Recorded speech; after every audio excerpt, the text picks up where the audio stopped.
ఆ రోజుండే పరిస్థితులలో ఆ నిర్ణయం తీసుకున్నాం. ఆ నిర్ణయానికి అనుగుణంగా ఈరోజు మనం వ్యవహరించాల్సి ఉంటుంది. ఏదో కాంగ్రెస్‌లో లేనందుకే ఇప్పుడున్న పరిపాలన చూస్తే మనం లేనందుకే మంచిదనే అభిప్రాయం నాకు. అంతే అంటారా? అంతే. పరిపాలన చేస్తుంది అనుకున్నారా ఇంత వ్యతిరేకత వస్తుంది ఉన్న పలంగాని ఇంత తొందరగా? అంటే నాకు తెలిసి నేను చాలా దాదాపు 40 ఏళ్ళ రాజకీయ అనుభవం నాకు. ఇంత తొందరగా ఇంత వ్యతిరేకత వస్తుందని నేను కూడా ఊహించలే. అంటే మేము మళ్ళీ రికవర్ కావడానికి 3 ఏళ్ళు పడుతుందో, ఇంకా 3.5 ఏళ్ళు పడుతుందో, 4 ఏళ్ళు పడుతుందో అని. కానీ ఇంత తొందరగా ఇంత వైఫల్యం, ఇంత ప్రజా వ్యతిరేకతను వస్తుందని మేము ఊహించలే. అంటే ఎప్పుడైనా చేసుకున్న వాళ్ళకు చేసుకున్నంత అని. ఇప్పుడు రేవంత్ రెడ్డి చేసుకున్న దానికి అంత అనుభవిస్తూ ఉన్నాడు. కాబట్టి వ్యతిరేకత అనేది ఊహించలేనంత వ్యతిరేకత ఉంది ప్రజల్లో.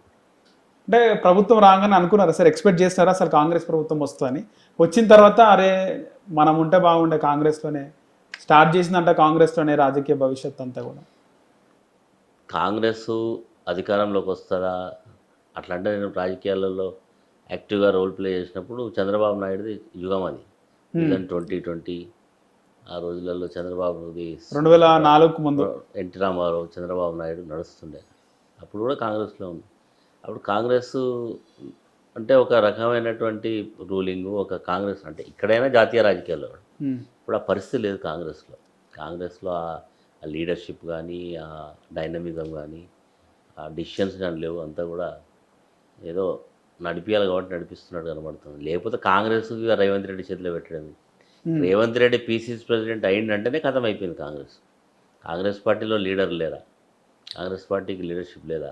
కానీ ఒక తెలుగుదేశం పార్టీ నుంచి సోనియా గాంధీని బలిదేవత అన్న ఆమెను, అదేవిధంగా కాంగ్రెస్ పార్టీని అనేక వేదిక మీద అడ్డంగా తిట్టిన వాళ్ళని తీసుకొచ్చి పార్టీ ప్రెసిడెంట్ చేసుకున్నారంటేనే కాంగ్రెస్ పార్టీ. నాయకులు లేరంటారా కాంగ్రెస్లో? ఉన్నారు. అదే కదా కాంగ్రెస్ పార్టీ పిక్ చేసుకోవడంలో ఇప్పుడు అక్కడనే మిస్టేక్ జరిగింది. ఎప్పుడు కూడా ఉదాహరణ బీజేపీ ఉంది, వాళ్ళు ఒక ఇంపార్టెంట్ కీ పొజిషన్ ఇవ్వాలంటే వాళ్ళ ప్రీవియస్ వాళ్ళ పార్టీలో అతని కాంట్రిబ్యూషన్ ఏంది, అతని యాటిట్యూడ్ ఏంది, ఆయన బిహేవియర్ ఏంది, అప్రోచ్ ఏంది అని చూస్తారు. మరి అలాంటిది కాంగ్రెస్ పార్టీలో లేదు. ఎప్పుడు అధికారం రావాలి, బాగా అడ్డం దిడ్డం మాట్లాడేటోడు కావాలని రేవంత్ రెడ్డిని పెట్టుకున్నారు. సరే, ప్రజలకు కూడా హామీలు, 6 హామీలు, 420, 6 గ్యారెంటీలు, 420 హామీలు, నిత్యం విమర్శలు, 10 అబద్ధాలను, ఒక అబద్ధాన్ని 10 సార్లు మాట్లాడి నిజం ఎట్లయితుందో అట్లా చెప్పడం, ప్రజలు నమ్మడం, అధికారంలోకి వచ్చిండ్రు. కానీ వచ్చిన తర్వాత ఈరోజు కర్ణాటకలో వాళ్ళకి ఆ ఆలోచన రావడం ఏంటంటే కర్ణాటకలో కూడా గ్యారెంటీలను పెడితే అక్కడ అవకాశం వచ్చింది. సరే, అదే సేమ్ ఫార్ములా ఇక్కడ కూడా ఇంప్లిమెంట్ తెలంగాణ మీద పడదంటారు. డెఫినెట్గా అదే స్ట్రాటజీని ఇక్కడ కూడా ప్లే చేసిండ్రు. వర్కౌట్ అయింది. సరే, వర్కౌట్ అయిన తర్వాత మనిషి పాలకుడికి చిత్తశుద్ధి ఉండాలి. చిత్తశుద్ధి లేదు, ఎదురుదాడి, నిత్యం కూడా ఇప్పటికైనా ప్రతిపక్ష నాయకుడుగానే మాట్లాడుతూ ఉన్నాడు. అధికార పక్షం అయినట్టుగా భావిస్తలేడు. అధికారం దూరం ఇన్ని రోజులైనా ఇంకా ప్రతి సందర్భంలో కేసీఆర్ని ఎందుకు నిత్యం గుర్తు చేసుకోవాల్సిన అవసరం ఉంది? అంటే ఆయన ఎంతసేపు తప్పు, ఆయన వైఫల్యాన్ని కూడా ఇంకోరి మీద తోసేయాలనే ప్రయత్నం చేస్తున్నాడు. కాబట్టి ఆ రకంగా ఆయన తప్పించుకునే ప్రయత్నం చేస్తూ ఉన్నారు. కానీ నిశ్చింతగా ప్రజలు గమనిస్తూ ఉన్నారు ఇతని యొక్క రూలింగ్ ఎట్లా ఉన్నది, ఏ రకంగా చేస్తూ ఉన్నాడు. సార్, ప్రభుత్వం వచ్చిన తర్వాత మీకు ఏమైనా పిలుపు వచ్చిందా మళ్ళీ గర్వాపసి అని? లేదు, అట్లాంటిది ఏం లేదు. అట్లాంటిది నేను ఎప్పుడు కూడా మిత్రులలో చాలామంది మిత్రులు నాకు ఉన్న పాత మిత్రులు. సరే, పార్టీలు వేరైనా సంబంధాలు మానవ సంబంధమే కదా మనిషి. కానీ అట్లాంటిది మనకు ఎప్పుడు లేదు. నాకు అది కాకుండా కేసీఆర్ గారితో కానీ, కేటీఆర్ గారితో కానీ నాకు పోయిన తర్వాత ఏర్పడేటువంటి అనుబంధం ఈ పార్టీని వదిలిపెట్టాల్సిన పరిస్థితి నాకు ఎప్పుడు అనిపించలేదు. కానీ రేవంత్ రెడ్డిని అంత పెద్ద వ్యక్తిగా మీరు చూడట్లేదు సార్, అందుకే పోలేదంటారా? రేవంత్ రెడ్డి నేను ఇద్దరం కూడా ఒకటేసారి ఎమ్మెల్సీలో, నేను లోకల్ బాడీ 2007లో నాకంటే జూనియర్ రాజకీయాలు. 2001లో కాంగ్రెస్ పార్టీ సార్ రేవంత్ రెడ్డి 2007లో ఏముండే ఇవే మాటలు, గాలి మాటలు, గాలి కథ. ఎప్పుడు కూడా మాటలతో ఆయన పెట్టుబడే మాటలు. ఏడొస్తాడు మాట్లాడతాడు, ఏడు మాట్లాడతాడు. ఏముంటుండే ఆయన ప్లాన్? ఉండే ప్లాన్ పెద్దదే ఉండేది అప్పుడే 2007లోనే. అప్పుడే అనేది ఎప్పుడైనా సరే కూర్చోవాలన్నా అని అసెంబ్లీ ఉన్నప్పుడు అన్నాడు. ఎట్లయితుంది అంటే కోరికన్నా పెద్దది టార్గెట్ పెద్దది పెట్టుకోకుండా చిన్నది పెట్టుకోవడం అనే యాంగిల్లో ఉండేది. సరే, ఆయన సక్సెస్ అయ్యిండు. సరే సక్సెస్ కావడం, పదవి రావడమే సక్సెస్ కాదు కదా. కానీ అప్పటికి ఉమ్మడి ఆంధ్రప్రదేశ్ కదా సార్, అప్పుడు తెలంగాణ సపరేట్ అవుతుందని కూడా లేదు, తెలంగాణ అవుతుంది అనేది అందరికీ ఆ తెలుసు. మూమెంట్లో. ఆ మూమెంట్లో తెలుసు. అది తెలంగాణ పీక్ స్టేజ్లో ఉంది యాజిటేషన్. ఆ టైంలో డెఫినెట్గా తెలంగాణ స్టేట్ ఫార్మేషన్ అవుతుంది అనే ఒక భావన వచ్చేసింది. ఆల్రెడీ బిల్లు కూడా మేము ఉన్నప్పుడే అవుతుంది కదా. బిల్ మేము ఇక్కడ అసెంబ్లీకి రావడం, అసెంబ్లీలో ఇంట్రడ్యూస్ చేయడం, మళ్ళీ దీన్ని డిస్కస్ చేసి సెంట్రల్ గవర్నమెంట్ పంపించడం అంతా మా టెన్యూర్లోనే జరిగింది కదా. కాబట్టి రేవంత్ రెడ్డి ఇలాంటి వ్యక్తి కాంగ్రెస్ పార్టీకి ప్రెసిడెంట్ అయ్యి ఈరోజు ముఖ్యమంత్రి ఏంటంటేనే ఇక అక్కడనే దాని గొప్పతనం అర్థమైంది. సరే, ఎవరికైనా అవకాశాలు వస్తుంటాయి. ఒకటి, చరిత్రలో 2 రకాలు మిగులుతారు. అవకాశం వచ్చిన వాడు సద్వినియోగం చేసి ప్రజల గుండెల్లో నిలిచిపోయేవాడు ఒకడైతే, ఇచ్చిన అవకాశాన్ని దుర్వినియోగం చేసి ప్రజల హృదయాలలో మరి ఎందుకు పనికి రాకుండా పోయారు 2 రకాలు ఉంటారు. మరి రేవంత్ రెడ్డి ఏ జాబితాలో వస్తాడో ప్రజలు నిర్ణయం చేస్తారు. సార్ అవగాహన రహితం అంటారా, లేకపోతే గతంలో ఎప్పుడు మంత్రిగా కూడా చేయలేదు రేవంత్ రెడ్డి, అదేమన్నా లోటుపాట్లు ఉన్నాయా అవగాహన ప్రభుత్వంలో, లేదా ఎవరు మాట వింటలేడా? ఆయనే ఉమ్, నాకే అన్ని తెలుసు అనుకుంటాడు. ఉమ్, కాంగ్రెస్ పార్టీలో కూడా ఈవెన్ రాజశేఖర రెడ్డి ఉన్నప్పుడు కూడా ఒక డిసిషన్ తీసుకున్నప్పుడు ఒక కోర్ కమిటీ, ఒక ఒక నలుగురు కొంతమంది వ్యక్తుల యొక్క అభిప్రాయం. అభిప్రాయాలు ఆ రోజులలో కూడా ఉండేది. ఉమ్, కానీ ఈ మధ్యకాలంలో ఆ పరిస్థితి లేదు. అంటే కాంగ్రెస్ పార్టీకి లేవు స్టేట్స్, 3 స్టేట్లు. ఒకటి హిమాచల్ ఉన్నా లేనట్టే, అది చిన్న స్టేటు. కర్ణాటక కర్ణాటక రోజు ఇంటర్నల్ ఫైట్, అక్కడ సిద్ధరామయ్య వర్సెస్ డికే శివకుమార్ ఇక్కడ ఉన్నది. కాబట్టి ఇప్పుడు హైకమాండ్ కూడా అంత బలంగా చెప్తున్నట్టు లేదు, ఒకవేళ చెప్పినా వింటున్నట్టు కనబడతలేదు. కాబట్టి ఇక డిసిషన్స్ అన్నీ కూడా వివరంగా అవుతున్నాయి. ఈరోజు ఇంత తొందరగానే కమిషన్లు పర్సంటేజ్లు మాట్లాడుకునే స్థాయికి వచ్చింది. అవినీతి విలయతాండం చేస్తుందని, కక్షపూరితంగా పరిపాలన చేస్తుంది అనేది ఈరోజు బహిరంగంగా జరుగుతున్న చర్చ. కాబట్టి రేవంత్ రెడ్డి అవకాశం వచ్చినప్పుడు ఎట్లుండాలంటే, ఇచ్చిన వాగ్దానాలు ఏంది, మన రూలింగ్ ఎట్లుండాలా, కేసీఆర్ కంటే బెటర్ ఉండాలా, కేసీఆర్ కంటే తొందరగా కేసీఆర్ని మరిపిస్తా అంటుండు కదా. కేసీఆర్ని మరిపిస్తే ఒకటే మాటలతో మరొకరు పరిపాలనలో చూసిన తర్వాతే మర్చిపోతాను. కానీ కేసీఆరే బెటర్ అనుకునే స్థాయికి వచ్చిందంటే, 15-16 నెలల్లో వచ్చిందంటే నీ ప్రభుత్వం యొక్క ఫెయిల్యూర్ చాలా స్పష్టంగా కనబడతాం. సార్, ఒక ప్రతిపక్ష పార్టీ నాయకుడిగా రేవంత్ రెడ్డి పాలన అస్సలు బాగాలేదా, పథకాలు కొన్ని బాగున్నాయా, ఏం చెప్తారు? పథకాలు ఏమైనా కొత్తవి ఉన్నాయి దాంట్లో? ఒక బస్సు, ఒక గ్యాస్ ఏమో ఫ్రీ కరెంట్ కూడా ఉంది కదా సార్. ఫ్రీ కరెంట్ ఎప్పుడు పెట్టిన పథకం కదా సార్. సరే, ఫ్రీ కరెంటు ఇప్పుడు ఏముంది, అలా అన్ని లొసుకులు ఉన్నాయి. అలా కూడా ఫ్రీ పవరు ఎందుకు వరంగా ఇప్పుడు ఊళ్ళల్లో కూడా ఆర్థిక కార్డు మాట్లాడుకుంటే ఎవరు కడతారండి బిల్లు?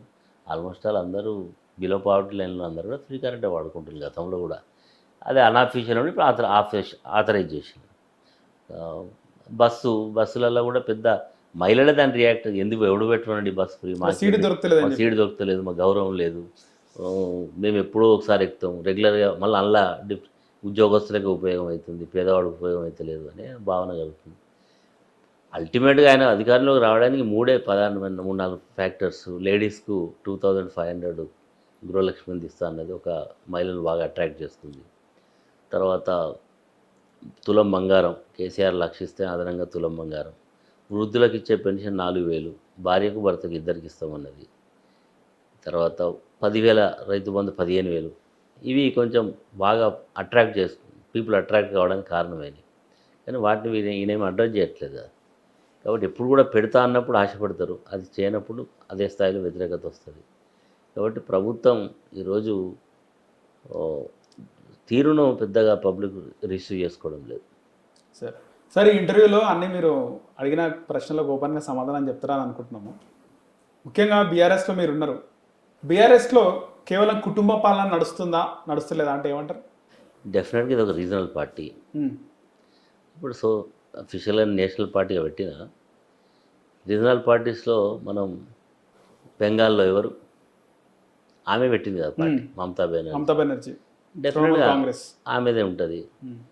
ఉదాహరణకు ఒరిస్సాలో బీజూ జనతాదళ్, అది కూడా అక్కడ నవీన్ పట్నాయక్ ఆయనదే నడుస్తుంది.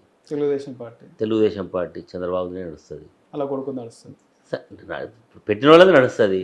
అదేవిధంగా తమిళనాడులో కరుణానిధి వాళ్ళదే నడుస్తుంది. ఇప్పుడు ఈవెన్ ఉత్తరప్రదేశ్లో పేరుకు జాతీయ పార్టీ నేషనల్ పార్టీ అనుకున్న సమాజ్వాదీ పార్టీ నడుస్తుంది. బీహార్లో లల్లు ప్రసాద్ యాదవ్ పార్టీ పెట్టిండే వాళ్ళేది నడుస్తుంది. అట్లాంటిదే ఈరోజు తెలంగాణలో కూడా కేసీఆర్ గారి ఒక లక్ష్యం కొరకు పెట్టిన పార్టీ ఇది. తెలంగాణ సాధన కొరకు పెట్టిండు, అది సాధించిండు. 10 years తెలంగాణ రాష్ట్రానికి ముఖ్యమంత్రిగా ఉన్నాడు.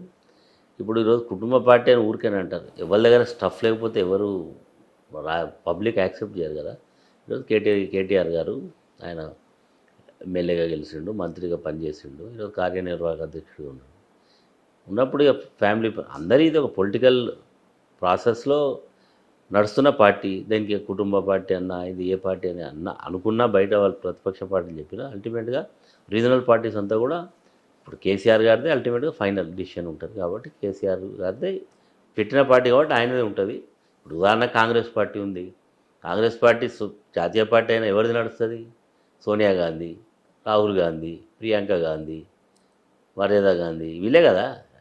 కాంగ్రెస్ పార్టీకి ఏమైనా అతీతమా? ఇలా బీజేపీ ఉంది, నరేంద్ర మోడీ, అల్టిమేట్గా నరేంద్ర మోడీ, అమిత్ షా వీళ్ళదే కదా డిసిషన్స్.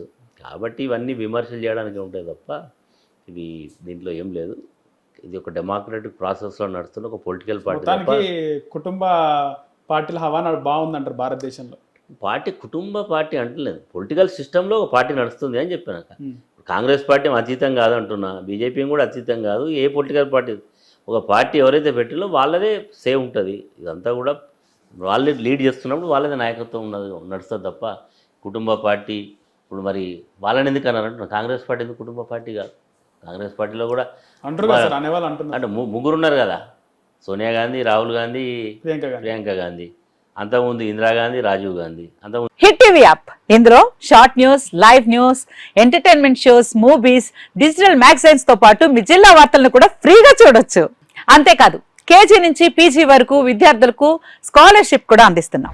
ప్రతి వారం 10 మందికి లక్కీ డ్రా ద్వారా ఒక్కొక్కరికి 10,000 రూపాయలు అందిస్తున్నాం.